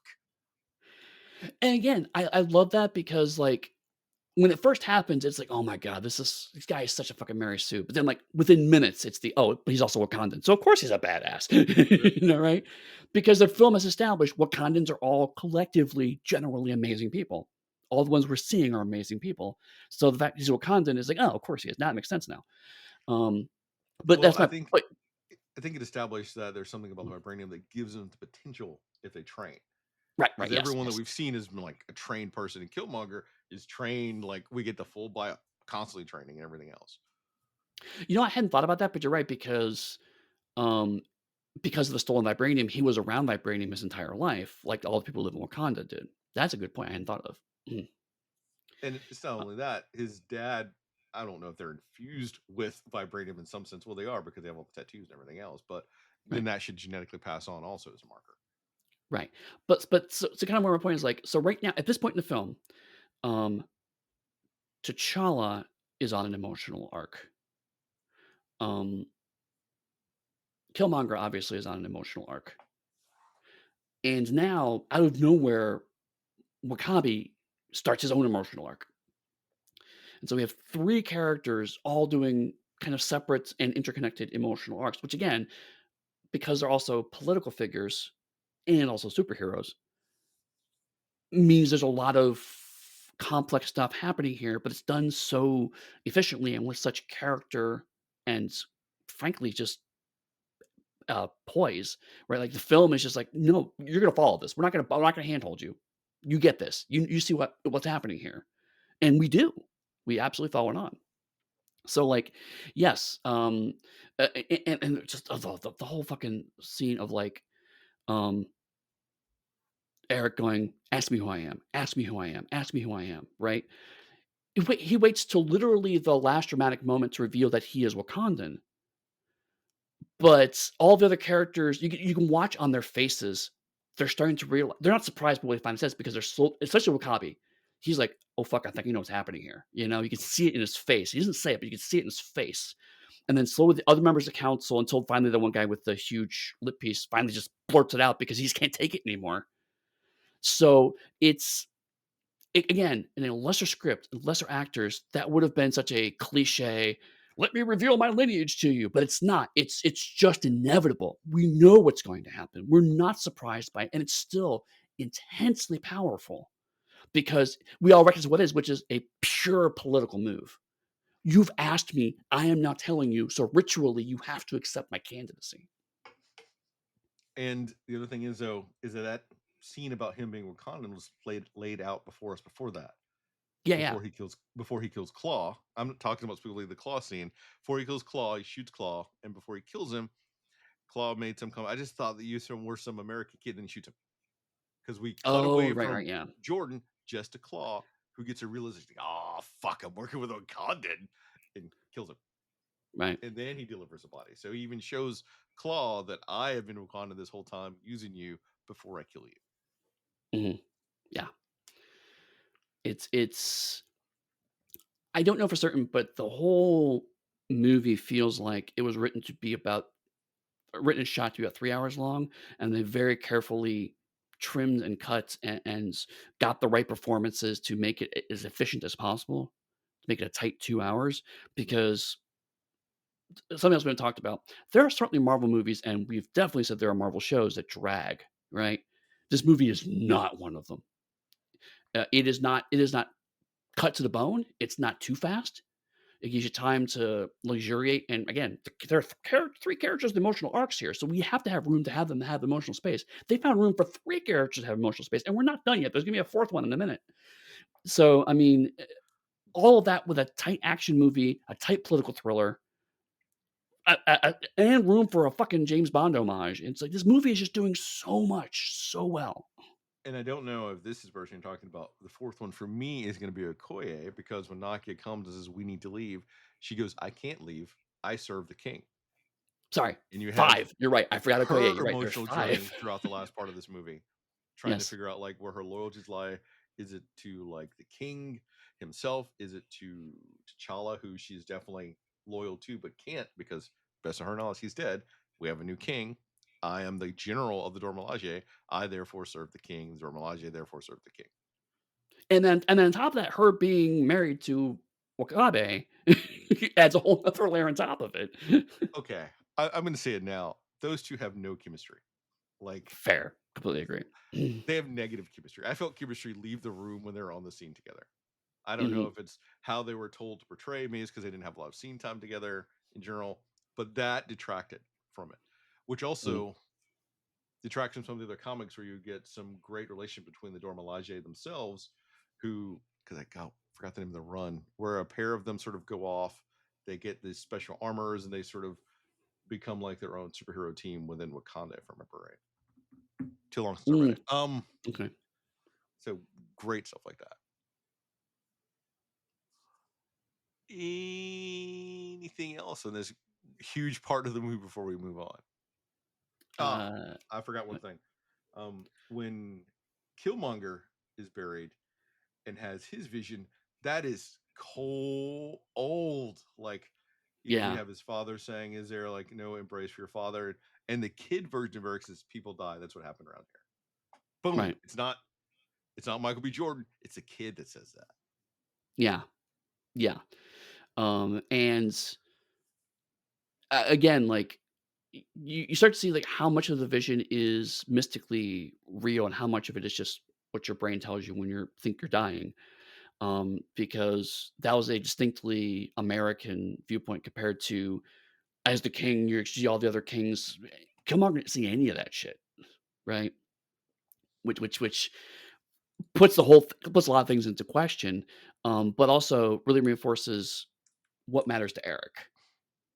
He's let's say, and I mean, in another film, I would be hesitant to walk up to the angry black man stereotype, but in this case, Killmonger's anger has so much validity, and also there's so many other great characters that you don't have to worry about that anymore. So he can just be genuinely angry, and righteously so, but also it's consuming him, and now we're starting to see the shift where Killmonger makes a lot of valid points, but you're seeing how it's so consumed him as a person. Well, it's that there's that, but there's also the fact that that is what the CIA trained him to do, Right. and he has Mhm. been exceedingly exceptional at his job. And he Mhm. comes here and he brings all those skills and everything and that trauma to this point and is still able to execute it so well. And Right. it's fun because when you see it when he's walking to the room, you even have Cooler when he inverts the view as he walks into the room and changes it Yep. into the throne room itself for the first time. Like there's Mhm. all those different beats to it that is changing everything. Yeah. It's all just really good. Nakia, Shuri, Ramonda, and Ross flee to the Jabari tribe to get help. They find a comatose T'Challa who has been cared for by the Jabari tribe in return for his benevolence in sparing M'Baku's life. Healed by Nakia's heart-shaped herb, T'Challa prepares to return to Wakanda, and he asks M'Baku to join him, but M'Baku says no. Their debt Mhm. is paid. T'Challa gives a convincing speech before leaving. My favorite part of the scene is when M'Baku essentially tells Ross, the colonizer, to shut up. Can't lie. Yep. T'Challa has another vision, and his father gives him a chance to come home with all the ancestral spirits. But this is where we finally fucking get T'Challa becoming Black Panther Yep. in the last fucking 30 minutes of the movie. Right. Hour and a half. No, now is when we finally get the character that I wanted in the first 10 minutes of the movie. T'Challa calls out Killmonger to finish their battle, but Killmonger refuses. He orders Wakabi to attack, and the planes that are loaded with weapons to continue their mission. As the battle rages on, they break out the war rhinos, which are fucking better than Batman's goddamn penguins with shooting fucking rockets. Ross remote controls a jet to take down the planes before they can leave Wakanda, while Shuri, Naki, and Normalaje join T'Challa, and they can. And when confronted by Okoye, W'Kobe and his army stand down as M'Baku and the Jabari tribe arrives, change the tide of battle. Fighting in the vibranium mines, T'Challa manages to stab Killmonger. Killmonger refuses to allow himself to be healed, as he'd rather die a free man than live in a prison. And during this scene, we get a great display of what low level superhuman strength looks like throughout the entire piece. And that is, Mhm. I want to focus in on that because we so rarely get to see it because comics go all over the place with scale, with strength. But this has been consistently focused on showing what roughly someone that can throw around 1,000 pounds could do Mhm. with the jumps, with the strength and abilities and everything else. I love it. Yeah, completely agree. Um, this scene, the first scene is also where I fell in love with M'Baku because watching so many of these films, the expected arc was, um, I hate you. I challenge you for king. You defeated me, but you kept me alive. Now I'm gonna give you my army because we're friends now." And that's not actually what happens. First they go to M'Baku and they walk right up to the line of like, "You can have the art-shaped herb," and M'Baku's like, I didn't earn it." That's how the rules work. Um, and so I'm like, "Okay, so M'Baku's their friend now." And then T'Challa comes back, and is like, I need an army," and M'Baku's like, "That's cool, no."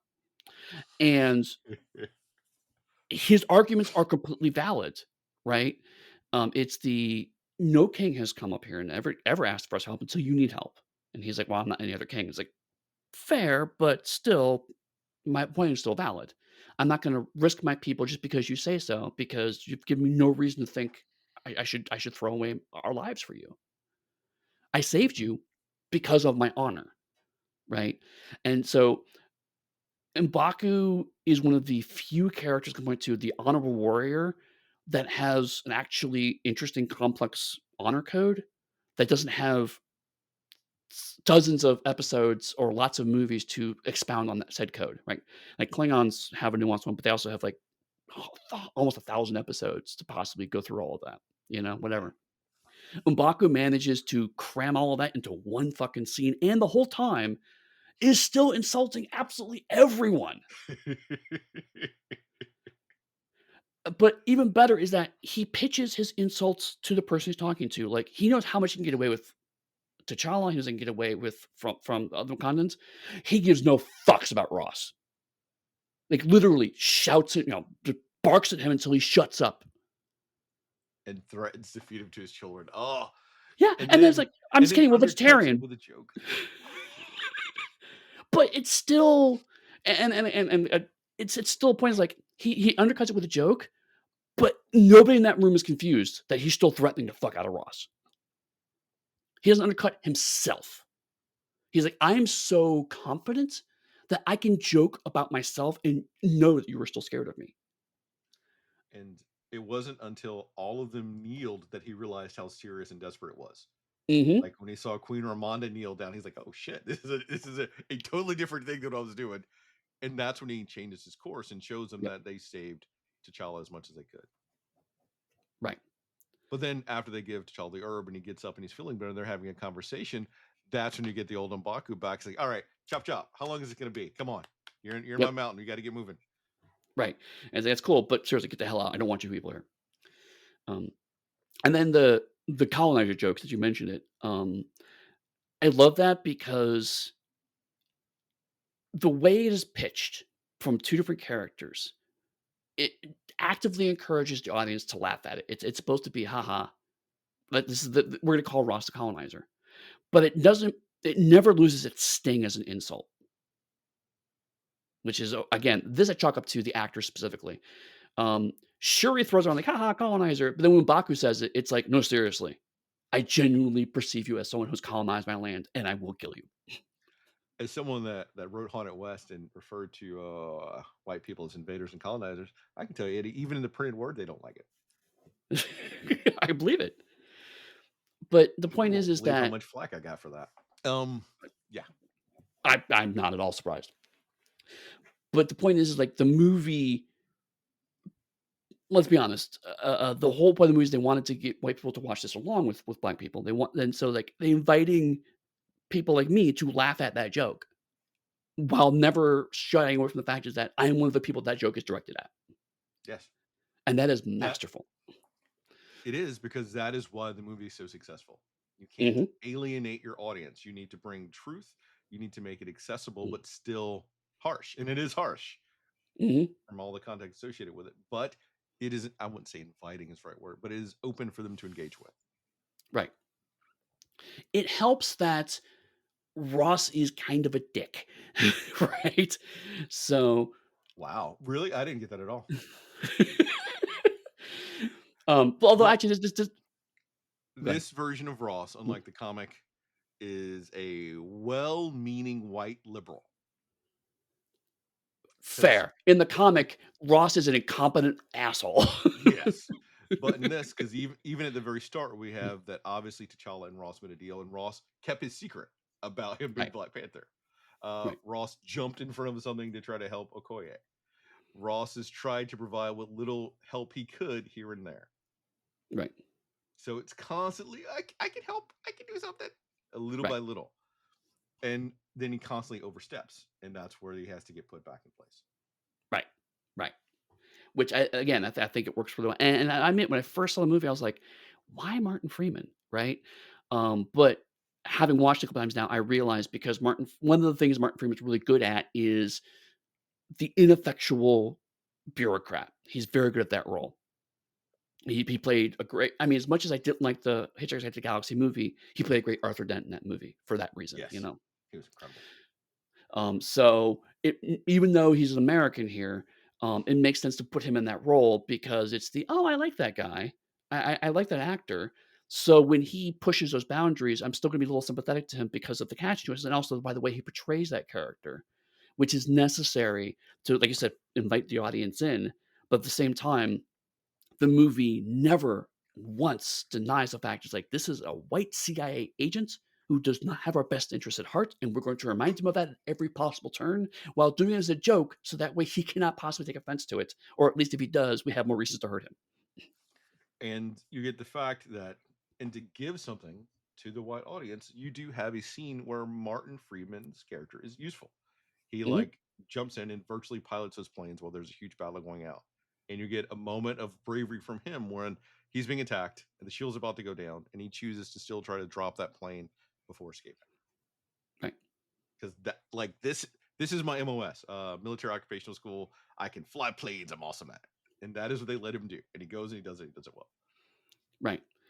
which Um, is important for the larger plot, but it's not important to the center of the movie, which is how it should be written. yes, absolutely. And that's why, like, so Ross is the fifth person I'm alluding to that has kind of an arc here, um, because he comes to the realization that uh, uh, he can't just blindly put American interests forward all the time. He has to take a wider picture into consideration. You know, we're in a different world now, kind of thing. But he doesn't completely escape that arc. You know, I mean, there's still remnants of that. He's not a completely reformed character. So again, he's not he's sympathetic, but he's still a antagonist on some level, right? He's still someone that if Chadwick had stuck around, you could have seen another movie where they butt heads again, right? Yeah. Actually going back to the James Bond analogy, you could very much see him being the Felix Leitner to T'Challa's James Bond in that regard. I think that's exactly what they're going for. Hmm. Oh, that would have been so amazing. Yep. But now I have a question for you. Are we sure Mhm. that at the time that was Ross, not a scroll? Oh, God. Secret Invasion made so many things worse. Yeah. Yeah. Um anything else about the part about Martin Freeman up there before we go to like the last real scene with T'Challa and Killmonger? War Rhinos. All right. First of all, I completely agree. War Rhinos are better than War Penguins. I will concede that point. I'm not even going to argue the point. Um, but there's this amazing battle scene with genuinely good CGI, a mass battle scene. Again, makes me want to have a whole Game of Thrones style fantasy series of Wakanda just to have more battle scenes like that. You know, again, and the technology of like the shield wall is literally a force shield, but they use their wraps to kind of do that. It's just Love such it. cool stuff. And then in the middle of this intense battle with all these different factions are going up, a rhino licks Okoye, and then Okoye and Wakabi have a marital dispute in the middle of this battle. Is one of the few moments where, again, like that humor is so genuinely earned because it's like, oh shit, the war rhino's their pet. Fuck. But that is the only reason I think they have them married actually for the script.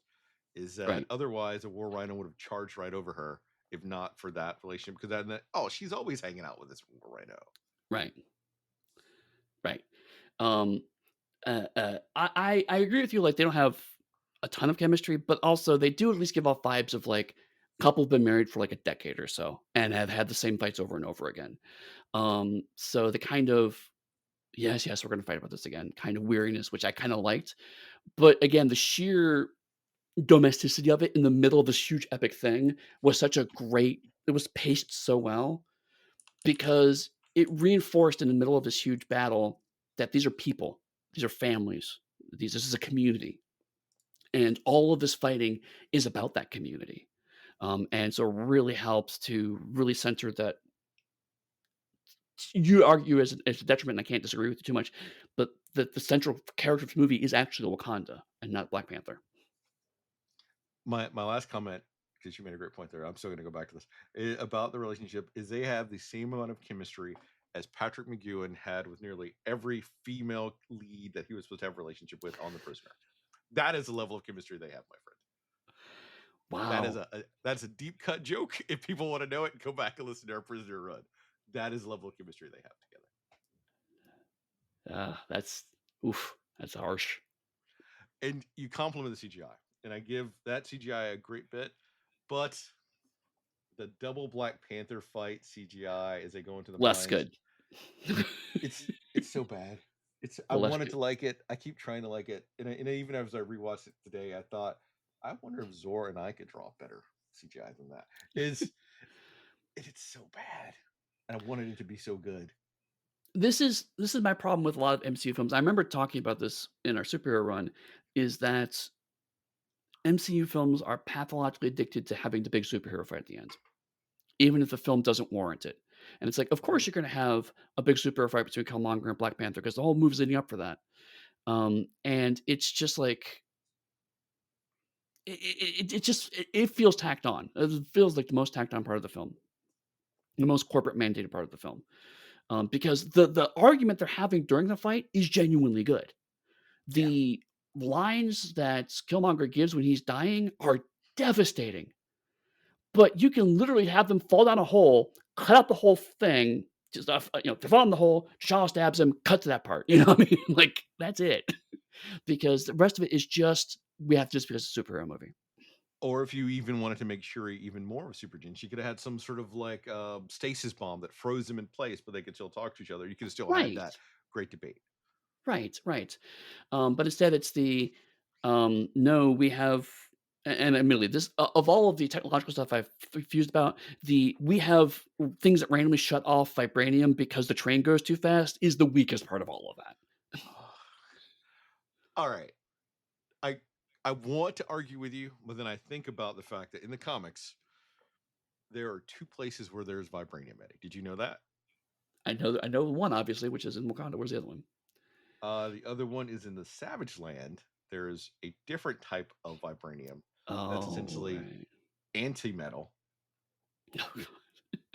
that they used. They so I know it because they used it to like defeat Ultron when Ultron had an man type body, and it goes through metal. So I'm willing to believe that there is a train thing that could deactivate vibranium based on that. Fair, but Oh, I it didn't. I said I didn't say it wasn't a stretch. I read Richard that, but you did. willing to believe it. Yeah. And the reason I didn't choose Killmonger's dying phrase for my quote that I want to choose is because of the political climate that we're in. I'm trying to find a way to have a more positive spin, and T'Challa's comment at the end is a better one than the amazing Killmonger line about dying in the sea like my ancestors. Right. Um, I just finish up the thing 'cause I have a thought about the really about the whole film as a whole, so All right. Anything else about their fight and letting Killmonger, who is the best villain of the MCU, die? 100%. It's he's the best villain, and it sucks that he's dead. Then we get T'Challa establishes an outreach center at a building, an outreach center at the building in Oakland where Ninjobi died, to be overseen by Naki and Shuri. He intends the center to be the first in a series of efforts by the Wakandans to help uplift impoverished communities around the world. T'Challa appears before the United Nations, finally revealing Wakanda's true identity as a technological superpower. Since you want to just go to the end of the movie, at the next credit scene, there was a joke earlier that Shuri made about fixing another broken white boy. We get the Mhm. White Wolf, the Winter Soldier himself, Yes. finally cured of his brainwashing by Wakandan technology. Right. Yes. Which I loved because when I first watched the movie, I was like, "What is she talking about? Is there a movie I missed?" And as I started giving the, "Man, these movies get interconnected" thing, and then they had to see at the end, it's like, "Oh, okay. It's a different reference." I get that. All right, we can do our wrap up of the Black Panther. Black Panther. So, um, for me, I remember when this movie first came out, a lot of discussion in my spaces were obviously around the T'Challa, Killmonger dichotomy, if you will. And it reminded me, I read a couple years ago, a Jewish fan was talking about Deep Space Nine. And they talked about how for Deep Space Nine, for them, the Bajorans and the Ferengi were the two sides of the Jewish stereotype. And so as a result, they could watch that show because they could the show's literally in dialogue with itself about just two sides of Jewish identity. And I feel like watching Black Panther that there's kind of a similar vibe here. This is an argument, if you will, of two sides. Like you just said, like you could pick one side or the other, but the reality is you're not really. It's not that. It's not that clean. Mhm. It's much like the movie. there's a lot of complicated discussions that the movie has, the movie opens up, that the movie implies will be carried on in the future, that doesn't make it clean. But if you're looking for a sky view, a high level view of it, it can be reduced down to T'Challa versus Killmonger. And so the fact that the movie can't get away from the fact that ultimately these two sides of the argument are literally going to fight each other. Um, the fact is that it does everything else to kind of make it super clear that this is not a binary argument. That both these arguments are rooted in the other, and that there's a lot of complexity involved in this discussion, while simultaneously just making a damn good action film and never preaching one side or the other, leaving it an open question. I mean, yes, T'Challa wins, but it's not a clear victory. You know, this is still a problem. That Wakanda makes it very clear. Wakanda's going to have to make some hard choices in the future. It just makes the whole thing amazing and deeply, deeply frustrating that, in my opinion, Marvel is using Chadwick's death as an excuse to not follow these lines through. I 100% agree. And they used. I'm only going to briefly touch on it, so we're not here to talk about Black Panther 2. But they used his death to profit considerably for Black Panther 2. Mhm. That's all I'm going to say regarding that. For this movie, though, it is the best Marvel movie they've made. It is not Okay. my favorite Marvel film, but it is the Okay. best Marvel movie. And even watching it now, it is beautifully shot. It all the awards and accolades it got, it fully deserves. But it is not something I could go and watch frequently. I can see that. And so that is what I was hoping Black Panther 2 would be, something that would be on par with this, but something that could be repeatedly viewable to then increase people's love of Black Panther, seeing more Black superheroes, and making it just like a regular part of the repetition. And Right. so we didn't get that. But we Right. got an astonishing movie here with a great basis, with everything else to build from that didn't happen, unfortunately, because of Chadwick's passing, and then what they chose to do with that. Yeah. And the movie is groundbreaking. It broke so many barriers. It was so incredible that schools took their kids to go see this movie. That is Oh, how wow. important and monumental this creation of this movie was. Right. And nothing can take away from that. And I don't have the words to express how impactful this movie was for me, even as an adult, to go see this movie. As someone that's loved superhero media since I was barely out of diapers, and to finally see a full representation of a Black culture. I'm even drinking from my Black History Museum Afrofuturism coffee mug this morning in honor of this movie that has a statue of fucking Black Panther costume in the museum. Nice. I got to take my daughter there to see that. This movie has a foundational and societal importance that it does not get credit for now. Yeah. And I could go on, but you'll just hear me repeat myself. Then I'll just say, though, that the best Marvel movie ever made, I could see that. not the And best I Marvel could film. I could see your argument for this is a fantastic film. I can't just sit down and casually watch it. Because to be honest, I don't think I have. Now that you say that, like I'm bored. I'll throw on Captain America: The First Avenger. I'll throw on one of the Iron Man films, whatever. It's like the background noise. Just kind of in the mood to watch it. I always approach Black Panther like, okay, I want to sit down and watch a good film. Like that's just a certain mindset. So Mm-hmm. you mentioned bringing up that's a really good point. I hadn't thought of until you crystallized it. Is that it's an important film. It's a good film. It's a wonderful film. But it sounds like what you wanted was after this movie to have something more like Black Lightning, which is like it's just a fun superhero film that happens to have a lot of black characters in it. Or like a Captain America Winter Soldier, like the Right, movie that came out. Because you've right, established who the character is for First Avenger, you establish the character, then you get an adventure with that character, right. doing stuff, being the lead. Mhm. And we never got that. Yeah, yeah. Um, so yeah. much like Citizen Kane is a great movie, and I would put Black Panther as a great movie. Yeah, There are movies I sit down to watch, but I'm not, watching and doing something else and then having it infiltrate my brain endlessly to like make me remember quotes from it in tidbits. right. I will say that for me, especially watching it again, um, I noticed that because I've seen this film, like, I think this is my 4th or maybe even 5th time watching it, so I've watched it several times, so I was really just watching it to refresh my memory, but every time Chadwick spoke, my attention was drawn right back to the screen, like, because I sometimes watch films, I space out a little bit or I'm working on something else for a little bit before I go back to paying attention to it, and I don't give it my full attention, especially, recently. And but every time he spoke, drawn back to the screen. So like it's in a way I also can't watch it much anymore because I miss him so much. Mm-hmm. That's another reason why it's hard for me to watch it again. Because he was Jackie Robinson, he was James Brown, he was an array of characters.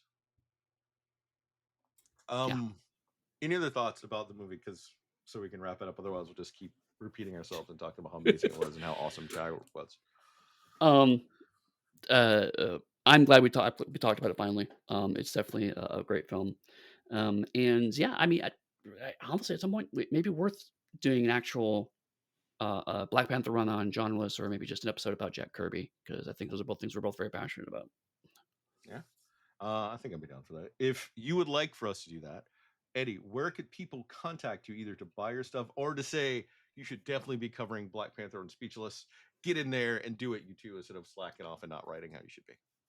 Definitely, if you want to reach out to me, pugsteady.com is my website where you could buy my stuff, but also that's my name on Blue Sky, which is currently a social media website that I'm paying any attention to at all.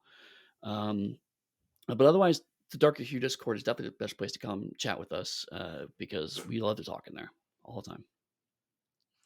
If you're looking for me, you can come to the Dark Two Discord where I am likely posting a meme or a news article of some kind.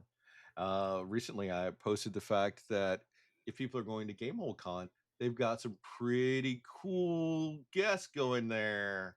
I'm Yeah. not going to say who, but they I'll say one are of if you them want is to Chris look. Spivey.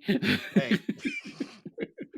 uh, Otherwise, you come to the Discord, you can chat. If you want to buy my stuff, I've got Dark Two Studios is my website. Whatever. Awesome. Well, with that, we'll see you next week. Wakanda forever.